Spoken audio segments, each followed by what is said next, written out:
Good evening, everybody. We are back. We are back. We are back. It is Thursday evening with yet another show. But as usual, make sure you like, share, comment, subscribe, whatever platform you may be on. Show some love.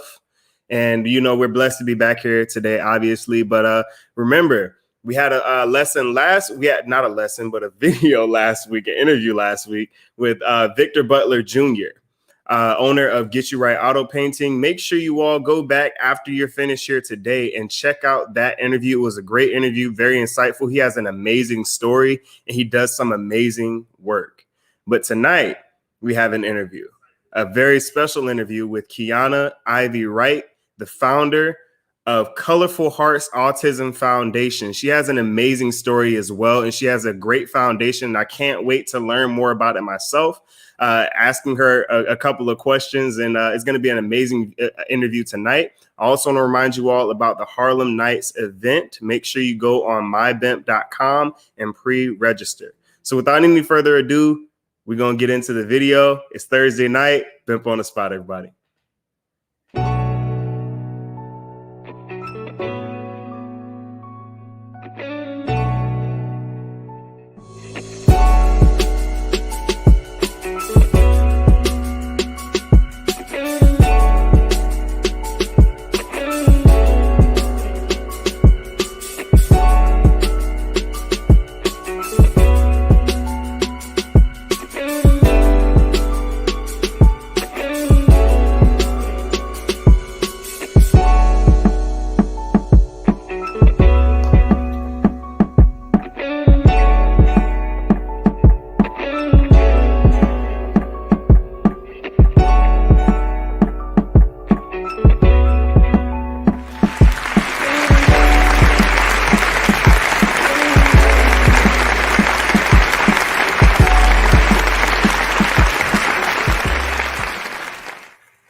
KIANA, it's a pleasure to have you with us this evening. Thank you. I appreciate you guys having me. Awesome. We're glad to have you on. Thank you for accepting our invitation to come on to Bimp on the Spot. This is going to be a great interview. I know we're going to have a little bit of fun tonight. I'm super excited. All right. So just getting started, tell us about where the Colorful Heart Foundation came from, where its origins. How did your connection to this particular foundation and this movement begin? Okay, so Colorful Hearts Autism Foundation started basically from my daughter was recently diagnosed with autism. And just to give some background on how this journey kind of happened, last March, she basically was one day a typical child. She was talking. She had about 20 words. She was very sociable. She used to dance, and she was just a super sassy toddler. And literally one morning, she just woke up and she would not speak at all. And then from there, she didn't have any eye contact. She didn't really notice anyone. Like, if me or her dad would interact with her, it would kind of be like she was just always in her own world. She was super hyper and always like running around. And so we kind of knew that things were completely different, but we never knew what actually was going on. So I just dove myself kind of in a lot of research, and it's kind of hard with autism to know if your child is truly autistic, because some of the traits that autistic children have, any toddler developing can have the same and not be autistic. So it took us a little bit of time between March and September. We were just trying to fill the situation out and see where it was leading to. And it got to the point where I was just like, okay, we have to start taking action. We're not making any progress. Mm-hmm. So we started her with speech therapy, and then speech therapy then told us that she needed occupational therapy. And then from there, the last thing that was needed was ABA therapy. But in order to have ABA therapy, you need to have a diagnosis. And so from there, I just, like I said, really dove into a lot of research, figuring out, what's going to be best for her and how we can make things better, getting myself familiar with autism more than anything, so I could be an advocate for her. And once I finally got her settled, I told myself that I wanted to help families because in Charlotte, there is no one to help you to find these services. Your child is diagnosed, and then they just kind of give you some paperwork and say, okay, let us know when you find someone and we'll send a referral. There's no help, there's nothing. So I said, if I could be the change, I was going to be the change. And so from there, I just kind of had it in my mind that this was something that I was going to do, but I wanted to make sure that I had her secured first before starting it. And now we're in a really good spot where she's doing really great with her therapies and she's progressing. And now I just feel like it's the time for me to come out and help the Charlotte community and be the resource that everyone needs. And if I can take the burden of researching and finding therapies or helping with workshops for parents to become more familiar, emotional support, anything that I can do to help a family out, that's what my goal is to do. And that was the whole reason of starting this nonprofit. And one thing that you said really caught my attention is, you found you started seeing the symptoms and then you began to deep dive into research. Now, one thing that's usually uncommon, it's common among people is where you don't really know the presence of something until it hits you personally. Yeah. And then you realize how many cases just like yours there is. Yeah. So tell me how many people have you come in contact with that have similar stories, and how long did it take for you to realize, hey, this is something that's not just affecting me, but something that I need to get my hands on inside of the community as well? So actually, TAZ statistics show that 1 out of 59 children are diagnosed with autism. So more than likely, there are more autistic children out there than parents may know. I know a lot of them give them labels. And so they'll say like, oh, he just has behavioral problems, or she just acts out or wants attention, when deep down inside there could be more to the situation. So I actually joined a mom group, which helped me during my time, and realized this is something that it's serious. It's something that we need to really engage upon, and take seriously. Like mental health, especially in our community, is a serious thing. And I don't think our community takes it as serious as we should. But for these children, they don't have a choice. So we are their choice. So you have to do what's going to be best for your child. If you have any type of inkling that, okay, something's not off, like maybe they're not just acting out, maybe it could be something more. It seems like when he walks in the store, for some reason, he gets set off for something. Well, he's not just acting out, or you just really have to pay attention and focus on your surroundings, your child's surroundings, because for my daughter, she is nonverbal. Well, she actually started saying her first words this week, which was major for us. Awesome. But some kids that become nonverbal, parents have to then, it's like you relearn your child. So there's a stage called regression, which is if they once was a certain type of way, that they're now a different type of way. It's like relearning your child. So you have to learn who this child is and what's bothering them and how you can get them the best help that you can.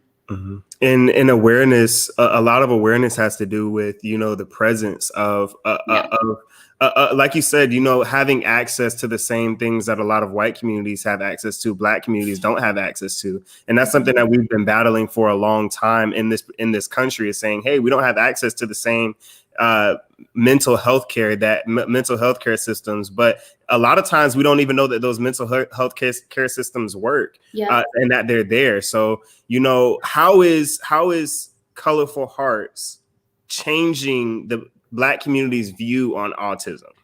So we're having our first event on September 25th. And a part of that event is having therapists from the areas of ABA therapy, speech therapy, occupational therapy, North Carolina Child Development come out and basically speak to parents. So our whole goal is to bring in families into Shaft and basically help them align with therapy services, give them knowledge, have emotional support, because, this is a journey. It's not, I was once told, this is not a walk, this is not a sprint, it's a journey. And so you really have to, basically, Colorful Hearts is here to make a community out of this journey. Like, we're here to support you. Anything that is needed, as far as I need help with therapy, I'm emotionally drained, I just want to find an event that my autistic kid can feel comfortable in. Like, this is what we do. We have workshops starting in October that'll be every month on the second Wednesday, just to help parents understand what they can be doing at home with their children. And that's it's crazy that you said that, because that actually links directly back to one of the questions that I had.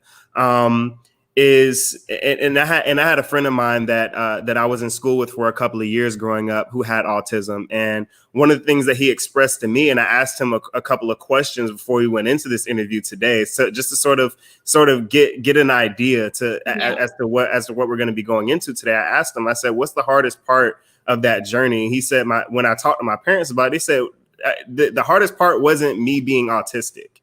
It wasn't me being autistic, because they already had a dedication to me. They already had a love for me. The hardest part was getting the help that they needed, getting the diagnosis so that they could get the help that they needed. And I noticed that was something that you brought up on T-shirt and T Tuesdays, is that one of the hardest aspects was actually getting your child diagnosed. And the statistics show that, only it takes a Black child till about 3 years old. Tell us about the struggles that you had in getting your daughter diagnosed.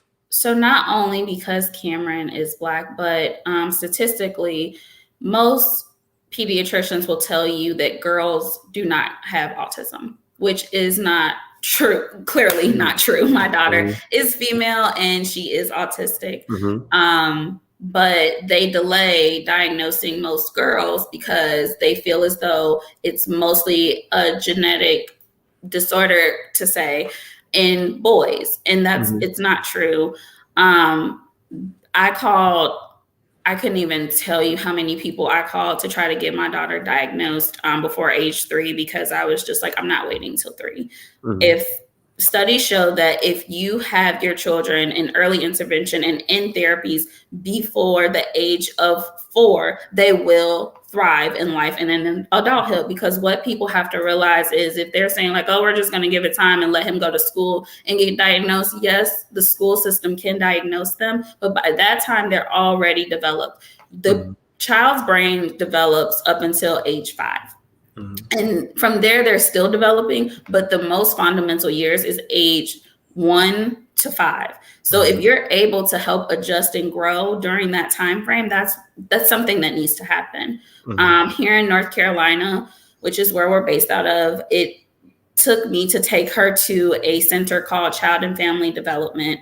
And instead of having her developed by a doctor, I had her diagnosed by a pediatrician. I had her diagnosed by a psychiatrist, And from there, once I had her diagnosed by the psychiatrist, I then went to a behavioral doctor, and I said, look, this is what they have diagnosed her as.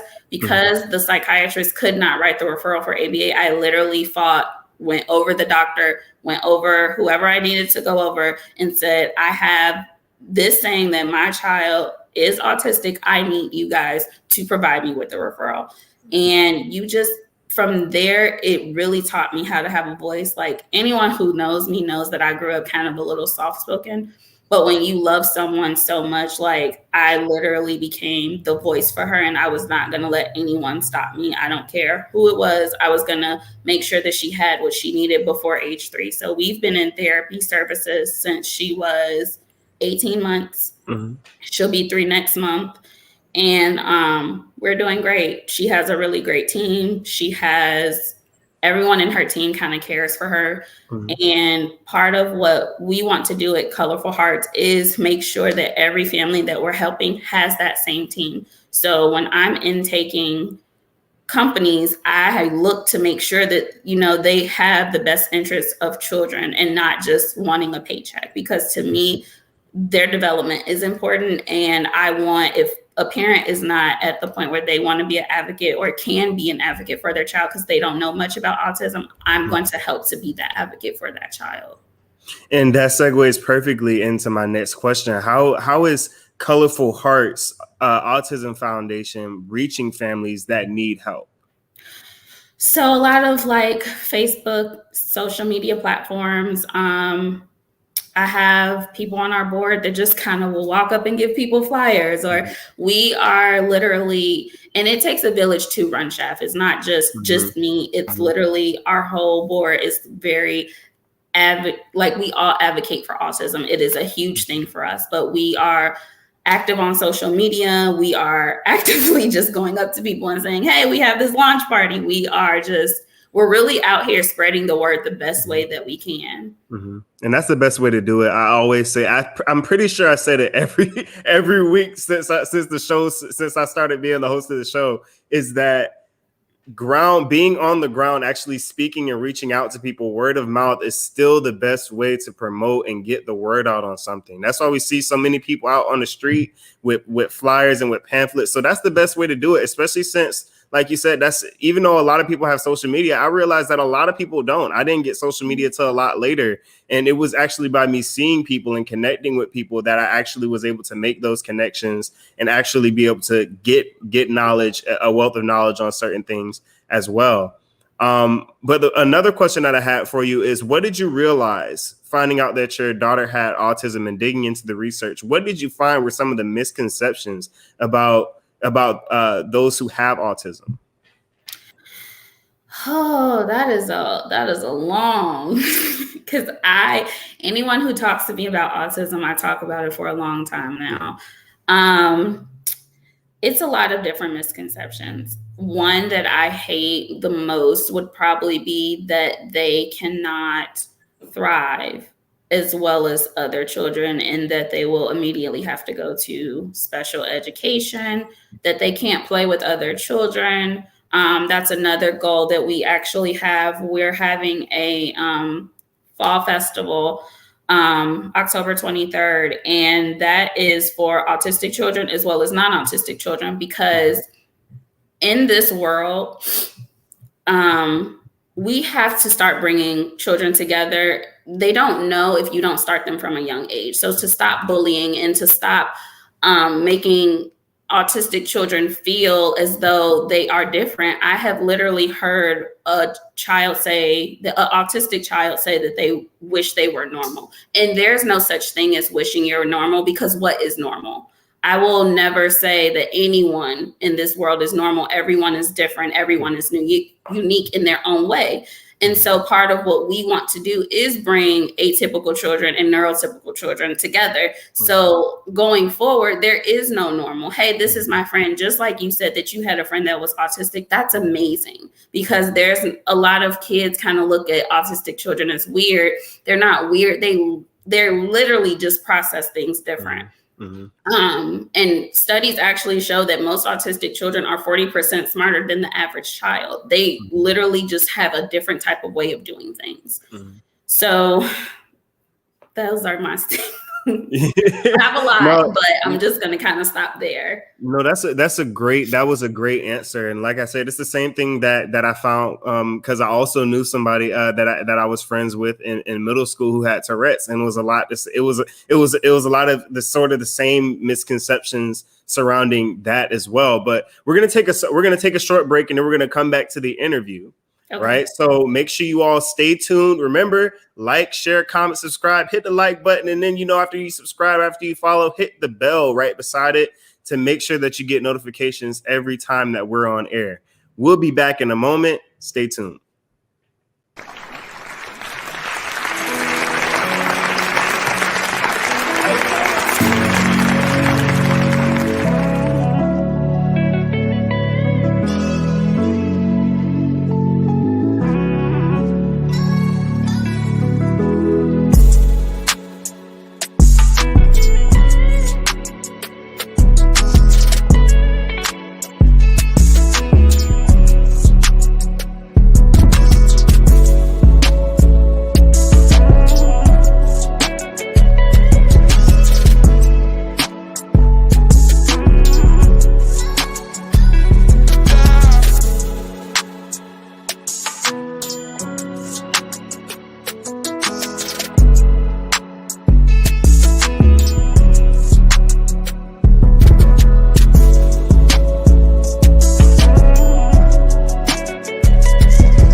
That is right. That is right. That is right. Harlem Nights, our Harlem Nights event is coming up in 2022. So please do not forget to go on mybimp.com and pre-register for this event. You will not want to miss it. October 14th to the 16th in St. Petersburg and Clearwater, Florida. You do not want to miss it. Now, remember, we are back here at this in this amazing interview with Miss KIANA Ivy-WRIGHT, the owner and founder of the Colorful Hearts Autism Foundation. This is an amazing interview, and it's definitely very educational. And I've been enlightened in a lot of different areas concerning this. And I was already pretty educated. I think one of the main things, for this is research.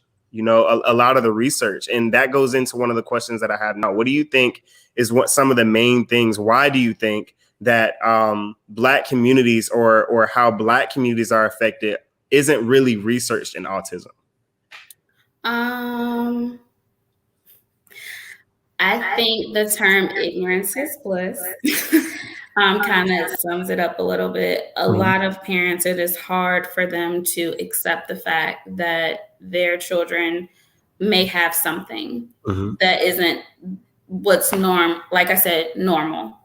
So a lot of parents kind of procrastinate, and it takes until the school diagnoses them or the school brings it to the parents' attention and say, hey, they're not performing where they should be. And that's when it kind of takes like, oh, okay, well, maybe this is a real thing. But there are some parents that are more active, and when doing research, it's hard, like I said in the beginning, because a lot of things that the internet will tell you are signs of autism. It could be just the typical child development. I know that one of the major things that people say is a huge thing for autism is children that's lining up toys and different things like that. Though that is a huge thing in autism, and you do see it often, I have seen neurotypical children do it as well. It's not the end of the world. Some kids love to spin around in circles. Some kids love to hum. Like I was that kid.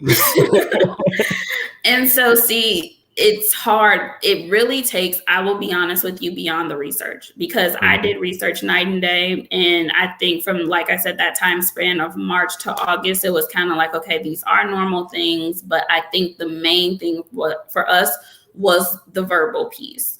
And you really just have to keep an eye on your child. Don't automatically jump to the fact that, oh, they're autistic and I have to do this, but keep an eye on them. Make sure that you're taking the precautions, like, okay, in case they are autistic, what sources are out there that I can start reaching out to? Bring it up to the pediatrician. The first step, that literally is the first step, because what should be happening with your pediatrician is that they should be having you do a development check-in. And so I think finally, once I started doing Cameron's development check-ins and saying this, this, and this, that's when her pediatrician was like, yeah, I'm a little concerned about that. So it's more so beyond the research. It's a full circle of a lot of different things that you will need to do. And again, that's what we at Colorful Hearts are here to do. A lot of parents, even if they don't want to align with therapy, if their child hasn't even been diagnosed, we don't turn anyone away. So if they have concerns like, hey, could I talk to you and just see like what your thought is on if my child could be autistic, I am more than open. Anyone who knows me knows that you can call, text. I'm not the best person to text all the time, but I will always get back to anyone who is in need of help. And that's awesome. And that's one thing that also when I talk about it, that I always stress is that not every case is the same. They're very different, because children are very unique and they're very different. So it affects a lot of children in different ways. So it just, like you said, comes down to knowing your child, because and that connection is there. You spend day and night with them. So it's something that it's that relationship that you build. And like you said, she had 20 words and and she just wasn't talking at one point. And that's just something that, that relationship that you build over time. And that's huge. What would you say is you're feeling now, You know, when you look at your daughter, it's like, wow, you know, after everything that you all have been through, when you look at her, what is that feeling? That is a lot of emotion. It's a lot of emotion because this journey in just this year has not been easy.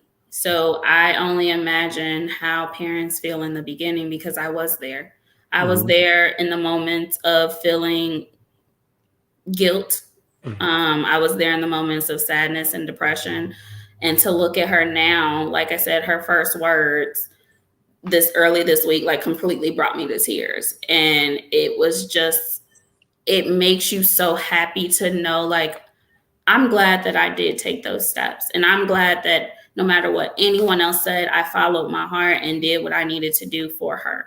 And I just am thankful to her, to be completely honest, because my daughter was born premature, 4 pounds, 4 ounces, and she has been a fighter since. She spent the month in the NICU. She got out. She was breathing early. And everything that she has done, though I have been her mother, Cameron has not made it hard for me to be her mother because I see the effort that she gives every single day.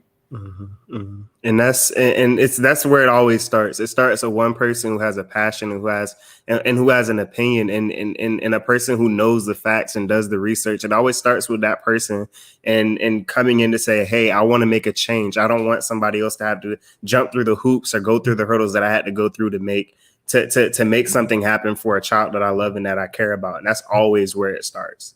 Yeah. That's always where it starts. How do we reach out to you, and how do we support the Colorful Hearts Autism Foundation? So you guys can definitely reach out to us via our Instagram, Colorful Hearts Autism Foundation, or you can always donate through colorfulhearts.org. If you click the donation button and then click online, we are always looking for sponsors to help us with our, like I said, workshops, our events, and then also our funding piece. So one of the biggest goals that Colorful Hearts has is next year we are planning to have our 1-year gala. And at the gala, we plan to basically give a scholarship to 2 parents to help with their therapy services for at least the course of 3 to 6 months. So all of our donations, everything that we're out here grinding to do is for that piece to help be able to financially assist parents, because I'm going to be completely honest, therapy is very expensive. And even with insurance helping to pay, the copay of therapy is expensive. So most parents, back up a little bit. Most children in our community, to be completely honest with you, don't receive services. They wait to go to school because it's free through the school. But if we can help give some parents a little bit of a push to get through those therapy services, then why not? So we're always looking for donations. We're always looking for sponsors, and we're actually looking for partners as well. So anyone in the Charlotte, North Carolina area that is in the area of a speech, OT, occupational therapy, physical therapy, and ABA therapy, we align with companies, and that's what we kind of do for partnerships. And then we align them with parents who have children that need services as well. And when is the launch date for Colorful Hearts? So our launch date is next Saturday, September 25th from 12 to 3. We are so excited. We are going to have, like I said, all therapists from each area of ABA, speech therapy, occupational therapy, physical therapy, the North Carolina Department of Development, and even Medicaid, a division from Medicaid will be there to speak with parents as well. We're going to have raffles, sensory play. It's going to be an awesome event. So I hope everyone comes out and support us.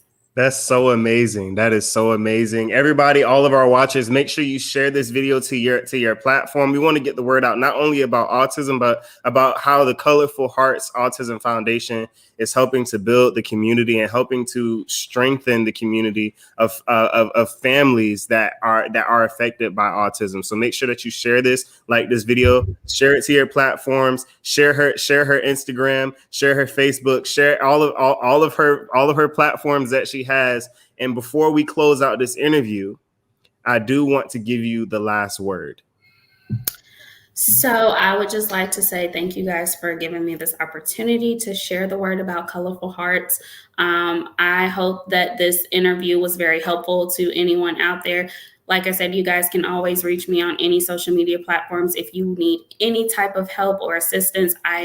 We are here to help you no matter what. Come out to our launch event, meet us in person. It is a great board of us. We are all here to help you. And I'm actually thankful for my board, thankful for my husband who have supported this and helped us along the way. Thankful for my mom and all my family that has supported. But again, please reach out to us, join us in our chef family. If you don't need therapy services, then just join us for the events. Come out and have fun with us. We love to bring all the children together.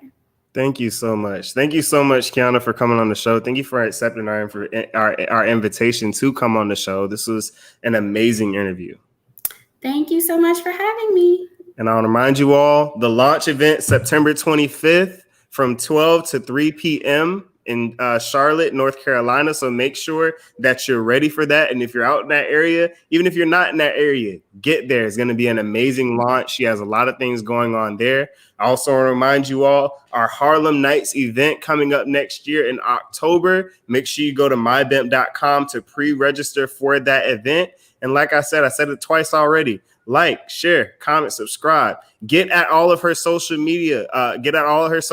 Share this video. And I thank you all for tuning in tonight, taking the time out to tune in tonight. Y'all have a blessed evening. Thank you for tuning in. Y'all have a blessed night.